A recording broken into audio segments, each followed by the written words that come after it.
भारत के भूतपूर्व प्रधानमंत्री माननीय श्री अटल बिहारी वाजपेयी का 88वां जन्मदिन कल मनाया जाएगा। वाजपेयी जी का जीवन अपने आप में एक उदाहरण है देश के लिए।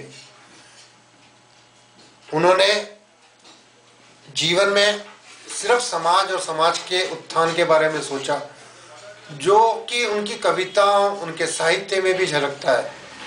वाजपेयी जी एक कवि हृदय आदमी थे और उनके इस हृदयता को दिखाने के लिए उदयपुर के दिनेश कुमार जैन ने एक संकलन उनको समर्पित किया है। उस संकलन की एक छोटी सी झलक हम हमारे दर्शकों के लिए प्रस्तुत कर रहे हैं। वाजपेयी जी का दर्शन और उनकी कविताओं की एक संकलन प्रस्तुत है। वाजपेयी जी और उनका संकलन।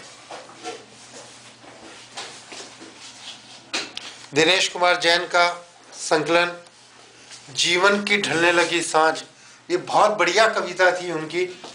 जीवन की ढलने लगी सांझ, उम्र कट गई,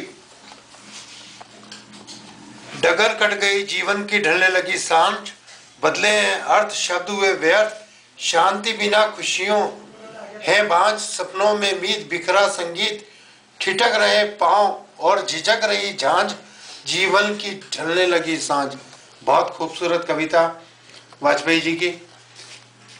वाजपेयी जी का पहला कार्यकाल 16 मई 1996 से 1 जून 1996 के बीच रहा और दूसरा कार्यकाल प्रधानमंत्री के रूप में 19 मार्च 1998 से 22 मई 2004 तक रहा।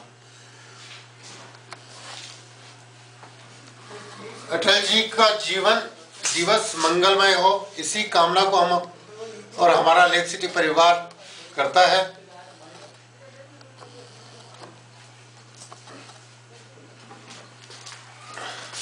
उनकी एक विशेष कविता आज के संदर्भ में बहुत ही संदर्भित रखती है। आने दो बेटियों, आने दो बेटियों का विशेष। आज जो दिल्ली में जो कुछ हो रहा है उसका दर्द वो वहाँ बैठ के महसूस कर रहे होंगे वाजपेयी जी, और वो देख रहे होंगे कि उन्होंने जो बहुत साल पहले अपनी कविताओं में दिखाया था वो उनकी कविता यहाँ बताती है। आने दो बेटियों की धरती पर, वरना कोई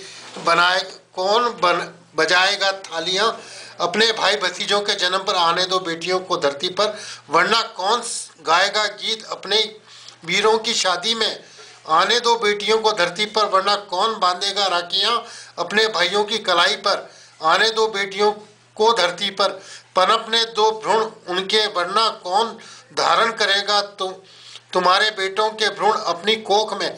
कितना संदर्भित बात कही है उन्होंने। आने दो बेटियों को धरती पर, वरना कहाँ से आएंगी रानी लक्ष्मीबाई, सरोजनी नायडू, लता मंगेशकर, कल्पना चावला, सानिया मिर्जा। वाह वाजपेयी जी, वाह। आपका सोच, आपकी कविताओं में जो परिलक्षित हुआ, आज उसकी एक महत्ता अपने आप में मौत। एक जगह और मैंने देखा था, उन्होंने बेटियों को विशेष रूप से संदर्भित किया था। हाँ, भ्रष्टाचार मिटाओ, विशेष जो उन्होंने लिखा था, भ्रष्टाचार मिटाओ सदाचार का, ऑफिस में बैठी लड़की के साथ चल रहे सेठ के पाचार को। भ्रष्टाचार मिटाओ ईमान का, ईमान के नाम पर खा रहे डकार रहे समाज के दान का। भ्रष्टाचार मिटाओ व्यापार का, जो चूस कर गरीबों को लूटकर देश का निज स्वार्थ में डूब रहे लोग का। भ्रष्टाचार मिटाओ सफेद पर लोगों का, जो दिन में करते भगवान की पूजा और रात में मनाते हैं रंगरेलियां। भ्रष्टाचार मिटाओ उन आत्माओं का, जो बनाते अपरिग्रही हैं और दान के नाम पर पेट पालते हैं अपना। भ्रष्टाचार मिटाओ उन दुर्योधनों का, जैसे आदमियों का, जो भाई ही भाई का पत्ता साफ करने में लगे हैं। खूबसूरत वाजपेयी जी इनका यहाँ ये जो संदर्भ आया, ऑफिस में बैठी लड़की के साथ चल रहे सेठ के पापाचार का। आज दिल्ली के संदर्भ में ये चीज़ बहुत ही महत्वपूर्ण है। हम उनके जन्मदिन पर एक बार पुनः उन्हें समर्पित करते हैं अपना प्यार, आदर और उनके दीर्घायु की कामना करते हैं।